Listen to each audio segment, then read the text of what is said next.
તમને સામાજિક વિજ્ઞાનમાં તકલીફ લાગે છે?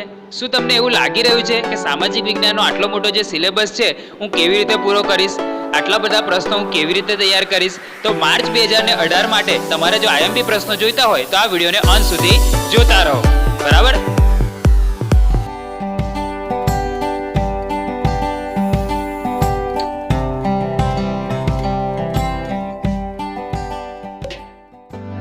હવે પાર્ટ બી ના સેક્શન ડી માં એટલે કે 15 માર્ક્સના એમાં 2 ક્વેશ્ચન્સ આવે છે અને એક નકશો આવે છે, બરાબર છે?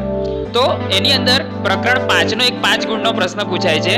એમાંનો પહેલો છે ભારતના ગણિત શાસ્ત્રની સિદ્ધિ, બીજો છે ભારતે રસાયણ વિદ્યામાં સાધેલી પ્રગતિ, ત્રીજો છે વૈદિક વિદ્યા અને શૈલ્ય ચિકિત્સામાં ભારતનું મહત્વ, ભારતે વિજ્ઞાન ક્ષેત્રે આપેલો વારસો, અને પાંચમું છે વિજ્ઞાન વિષયક ગ્રંથોના નામ અને તેમના કર્તા. આટલું તમારે પ્રકરણ 5 માંથી તૈયાર કરવાનું છે, બરાબર? 5 ગુણનો પ્રશ્ન એમાંથી પૂછાય છે, એટલા માટે તમારે પ્રકરણ 5 માંથી ખાલી 5 ગુણના પ્રશ્ન તૈયાર કરવાના છે, બીજું બધું કરવાનું નથી. એ સિવાય પ્રકરણ 18 છે, એમાંથી બી 5 ગુણનો પ્રશ્ન પૂછાય છે. એમાંનું પહેલું છે ભાવવૃદ્ધિના કારણોની ચર્ચા કરો, બીજું છે ગ્રાહકોના અધિકારો અને ફરજો, ત્રીજું છે ગ્રાહકે ખરીદી કરતી વખતે શી કાળજી રાખવી એનો એક પ્રશ્ન છે, ભાવ વધારો આર્થિક વિકાસમાં પોષક રૂપ અથવા તો અવરોધક રૂપ છે એનો એક પ્રશ્ન છે, ભાવવૃદ્ધિને નિયંત્રણમાં લેવાના ઉપાયો એક આપેલું છે, અને ગ્રાહકોના શોષણ થવાના કારણો. તો પ્રકરણ 18 માંથી બી 5 ગુણનો પ્રશ્ન પૂછાય છે, તેની અંદર તમારે 2 માર્કના દાદાના પ્રશ્ન કરવાની કોઈ જરૂર છે નહીં. એ સિવાય પ્રકરણ 21 તો 18 ના અથવામાં 21 નો પ્રશ્ન પૂછાય છે 5 માર્કનો. એમાંનું પહેલું છે ભ્રષ્ટાચાર નાથવાના સરકારી પ્રયાસો, બીજું છે સામાજિક પરિવર્તન થવાના મુખ્ય પરિબળો, માહિતી મેળવવાના અધિકાર જણાવી તેના અધિકાર વિશે લખો, આવો એક પ્રશ્ન આવી શકે. ભારતીય બંધારણમાં કયા કયા બાળ અધિકારોનો સમાવેશ કરેલો છે એ પ્રશ્ન આવી શકે. ચોથું, વૃદ્ધોની સમસ્યા, રક્ષણ અને કલ્યાણ સંબંધી જે જોગવાઈઓ છે એનો એક પ્રશ્ન આવી શકે, અને અન્ન સલામતી વિધેયકના હેતુ છે એનો એક પ્રશ્ન આવી શકે, બરાબર છે? હવે 5 માર્કમાં ત્રીજો એક પ્રશ્ન પૂછાય છે નકશાનો. તેમાંનું નકશામાં પહેલું પૂછાય છે પ્રદેશ દર્શાવવાનો, એટલે કે કાપની જમીનનો પ્રદેશ દર્શાવવાનો, કાળી જમીનનો એક પ્રદેશ દર્શાવવાનો, લેટરાઇટ કે પડખાવ જમીનનો એક પ્રદેશ દર્શાવવાનો, જંગલ પ્રકારની જમીનનો એક પ્રદેશ, પર્વતીય પ્રકારની એક જમીનનો પ્રદેશ. તો એક પ્રદેશ દર્શાવતું એક તમને પૂછાશે, બરાબર? ટોટલ એની અંદર જે 5 પૂછાય એમાંથી એક આની અંદરથી આવશે કે જેમાં પ્રદેશ તમારે દર્શાવવાનો હશે, બરાબર છે? હવે આપણે નકશા નંબર 2 જોઈએ કે જેની અંદર અભયારણ્ય કે ઉદ્યાન દર્શાવવાનું આવશે. દાખલા તરીકે ચંદ્રપ્રભા અભયારણ્ય, કોર્બેટ રાષ્ટ્રીય ઉદ્યાન, કાન્હા રાષ્ટ્રીય ઉદ્યાન, કાઝીરંગા રાષ્ટ્રીય ઉદ્યાન, દચીગામ રાષ્ટ્રીય ઉદ્યાન. તો આવું કોઈ બી રાષ્ટ્રીય ઉદ્યાન કે અભયારણ્ય દર્શાવવાનું તમને નંબર 2 માં પૂછી શકે છે, બરાબર? તો તમારે પહેલાની અંદર શું હતું? પ્રદેશ દર્શાવવાનો હતો, બીજાની અંદર શું આવ્યું? અભયારણ્ય કાં તો ઉદ્યાન દર્શાવવાનું. તો આ થોડુંક નકશો તમે કોઈ જગ્યાએથી લઈ અને એની અંદર દર્શાવી અને ઘરેથી તૈયાર કરીને જજો, ત્યાં તમને તકલીફ પડે નહીં. નકશા નંબરમાં જે ત્રીજું પૂછાય છે એમાં પાક ઉત્પન્ન કરતો કોઈ પ્રદેશ પૂછાય. દાખલા તરીકે મગફળી ઉત્પન્ન કરતો કોઈ પ્રદેશ પૂછાય, ગુજરાત.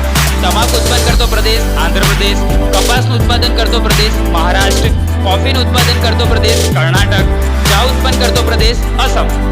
તો આવી રીતે કોઈ બી પાકનું ઉત્પન્ન કરતો પ્રદેશ તમને પૂછાઈ શકે છે. પહેલામાં પ્રદેશ હતું, બીજામાં અભયારણ્ય કે ઉદ્યાન, ત્રીજામાં શું પૂછાઈ શકે? પાકનો ઉત્પન્ન કરતો પ્રદેશ. તો આ નકશા તમે પહેલેથી જ તૈયાર કરી દેજો તો તમને ફાયદો થશે. નકશો નંબર 4 તેમાં ચોથું અંદર પૂછાશે ઉદ્યોગનું કેન્દ્ર. દાખલા તરીકે ઇલેક્ટ્રોનિક ઉદ્યોગનું એક કેન્દ્ર બેંગાલુરુ, તાંબુ ગાળણ ઉદ્યોગનું કેન્દ્ર ઘાટશિલા, ખાંડ ઉદ્યોગનું એક કેન્દ્ર કોલ્હાપુર, શણ કાપડના ઉદ્યોગનું કેન્દ્ર કોલકાતા, સુતરાઉ કાપડ ઉદ્યોગનું કેન્દ્ર કોઈમ્બતુર.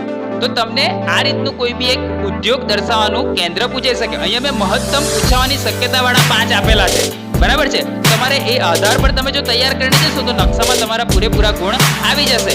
નકશામાં જે 5મું પૂછાય છે એમાં રેલમાર્ગ કે જળમાર્ગ દર્શાવવાનો પૂછાય. મુંબઈથી ચેન્નઈનો રેલમાર્ગ જંકશન સાથે, મુંબઈથી કોલકાતાનો રેલમાર્ગ જંકશન સાથે, મુંબઈથી દિલ્હીનો રેલમાર્ગ જંકશન સાથે, અને દિલ્હીથી કોલકાતાનો રેલમાર્ગ જંકશન સાથે. આ સિવાય રાષ્ટ્રીય જળમાર્ગ બી કોઈ એક પૂછાઈ શકે. તો આ જે 5 વસ્તુ મેં જે તમને બતાવી નકશાની અંદર એ 5 વસ્તુ જ આવશે, બરાબર છે? આ સિવાય અંદર જે પ્રશ્નો હોય છે તો અંધ ઉમેદવાર માટે હોય છે, તો તમે એમાં ના આવતા હોય તો તમારે કરવાની જરૂર નથી. એટલે જો તમે આ 17 પ્રશ્નો અને 5 નકશાઓ અચૂક તૈયાર કરશો તો પાર્ટ બી ના સેક્શન ડી માં 15 માંથી 15 ગુણ તમારા આવશે જ, એને કોઈ રોકી શકે નહીં. હવે છે સેક્શન સી, એમાં બી 15 માર્ક્સનું પૂછાય છે, બરાબર છે? તો એ કયા કયા પ્રકરણમાંથી 3-3 ગુણના જે પ્રશ્ન પૂછાય છે એ આપણે હવે અહીંયા જોઈશું. તો એમાં પહેલું પ્રકરણ 2 છે, એમાંથી 3 ગુણનો એક પ્રશ્ન પૂછાય છે. તો અહીંયા હું તમને 5 આપું છું એના આઈએમપી. ગુજરાતના ગરબા અને ગરબી વિશેની સમજણ, ચર્મકામ ભારતની ઘણી જૂની કારીગરી છે એની ચર્ચા કરવાનો હોય, સંગીત રત્નાકરનો પરિચય આપતો કોઈ પ્રશ્ન હોઈ શકે, હીરા મોતી કામ અને મીના કારીગરી એને લગતો પ્રશ્ન અને માટીકામ. તો આ 5 અહીંયા આપેલા છે એ મહત્તમ પૂછાવાની શક્યતા વાળા છે. તો આને તો અચૂક જોઈને જજો, બરાબર છે. આ પાઠમાંથી 3 ગુણનો પ્રશ્ન તો આવવાનો જ છે, તો આ 5 માંથી જ આવશે. હવે આ સિવાય પ્રકરણ 4 માંથી બી 3 ગુણનો એક પ્રશ્ન આવે છે. તો અહીંયા હું તમને 4 એના આઈએમપી આપું છું. પહેલું છે ભારતમાં વેદો કેટલા છે અને કયા કયા એ સમજાવતો કોઈ પ્રશ્ન હોઈ શકે, નાલંદા વિદ્યાપીઠને લગતો પ્રશ્ન હોઈ શકે, તક્ષશિલા વિદ્યાપીઠને લગતો પ્રશ્ન હોઈ શકે, કાં તો વલ્લભી વિદ્યાપીઠ એ સમજવાનો તમને 3 માર્કનો કોઈ બી પ્રશ્ન પૂછાઈ શકે. તમારે આ ટોપિક 4 તૈયાર કરીને જવાના છે, બરાબર છે. પરીક્ષા આપતા પહેલા પછી કરશો તો કશા કામ નહીં લાગે, બરાબર. તો જોઈને જજો. હવે આ સિવાય 3 ગુણનો પ્રશ્ન એક પ્રકરણ 6 માંથી બી પૂછાય છે. એની અંદર હું તમને 5 આપું છું. બૃહદેશ્વર મંદિર, કોણાર્કનું સૂર્ય મંદિર, ખજુરાહોના મંદિર, તાજમહેલ, હમ્પીનગરની સ્થાપત્ય કલા. તો આની અંદરથી કોણાર્કનું સૂર્ય મંદિર અને બૃહદેશ્વર મંદિર તો પરીક્ષકો દ્વારા ખૂબ જ પસંદગી પામેલા પ્રશ્ન છે. આજનું નહીં, વર્ષોથી પૂછાતા આવ્યા છે. તો આવા પ્રશ્નો તો આપણે અચૂક કરીને જવા જોઈએ, બરાબર. પ્રકરણ 6 માંથી બી 3 ગુણનો પ્રશ્ન પૂછે છે. તેમાંથી બી મોટા સવાલ કે 2 માર્કના સવાલ કરવાની કોઈ જરૂર છે નહીં, બરાબર. પ્રકરણ 13 માંથી બી 3 ગુણનો પ્રશ્ન પૂછાય છે. એમાંનું પહેલું છે સુતરાઉ કાપડ ઉદ્યોગ, બીજું છે લોખંડ પોલાદ ઉદ્યોગ, ઔદ્યોગિક પ્રદૂષણ અને પર્યાવરણીય અતિક્રમણ, ઉદ્યોગોનું મહત્વ સમજાવો એવો એક પ્રશ્ન હોઈ શકે, પરિવહન ઉદ્યોગ એટલે શું અને વિસ્તૃત જણાવો. તો આ 5 પ્રશ્ન મહત્તમ પસંદગી પામેલા છે. એની અંદરથી કદાચ મારે પૂછવાનો હોય તો સુતરાઉ કાપડ ઉદ્યોગ પૂછું, કેમ કે આ પ્રશ્ન બી વર્ષોથી જેવી રીતે વિજ્ઞાનમાં કેવું લેન્સનું સૂત્ર પૂછાતો આવ્યું છે એવી રીતે આ પ્રશ્ન બી એવી રીતે પૂછાતો આવેલો છે. તો એના પર આપણે ધ્યાન આપીશું. પ્રકરણ નંબર 17 માંથી બી 3 ગુણનો પ્રશ્ન પૂછાય છે. એમાંનું પહેલું છે ધનિક ભારતમાં ગરીબો વસે છે, સમજાવો.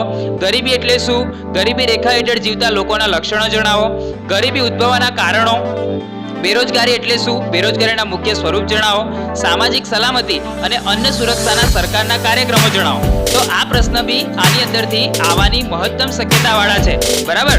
તો 3 ગુણના આ પ્રશ્ન બી તમારે અચૂક કરીને જવાના પરીક્ષા આપતા પહેલા.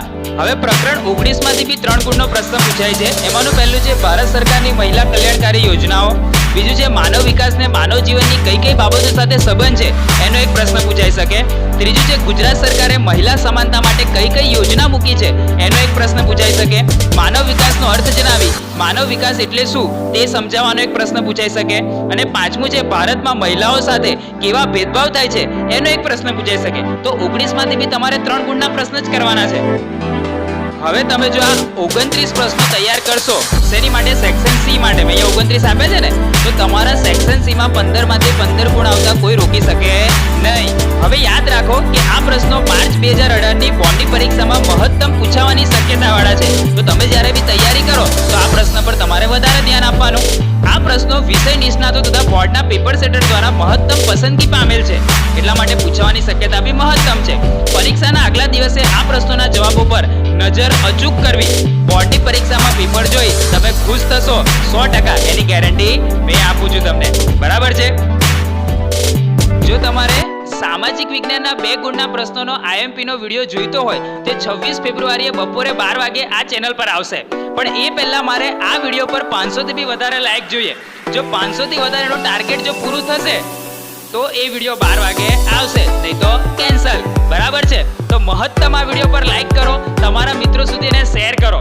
તમને જો સારું લાગ્યું હોય અમારો પ્રયાસ તો અમને કમેન્ટ કરીને જણાવો. મને આશા છે કે તમે મારું આ 500 નું જે ટાર્ગેટ છે એ એક જ દિવસમાં પૂરું કરી દેશો. ગુજરાતીના મહત્તમ પૂછવાની શક્યતાવાળા નિબંધોનો બી વિડીયો બનાવવાની મારી ઈચ્છા છે. તો તમે અમારી ચેનલ પર નવા હોય તો આ ચેનલને સબસ્ક્રાઇબ કરી લો. તમારા દોસ્તો સુધી એને પહોંચાડવામાં મારી મદદ કરો. શક્ય હોય એટલા આ ચેનલને શેર કરો, બરાબર છે. આવા ને આવા કોઈક નવા ટોપિક સાથે ફરી આપણે આ ચેનલ પર મળતા રહીશું. તમે તમારો કિંમતી સમય કાઢી અને આ વિડીયોને પૂરેપૂરો નિહાળ્યો તે બદલ તમારો ખૂબ ખૂબ આભાર, બરાબર છે. આવજો, બાય બાય.